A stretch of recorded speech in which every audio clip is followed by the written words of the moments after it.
futuro. E o som aguando passa de mão em mão. Alguns confundem com o chimarrão, mas não é. O seu nome é tereré.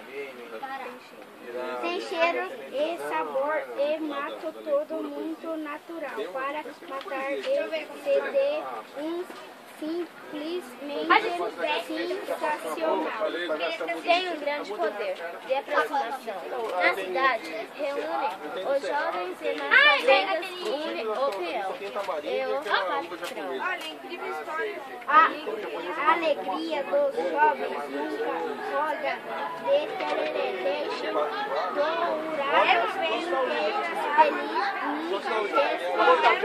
gesto de amor e fé. O peão, pontoneiro, conduz a boiada.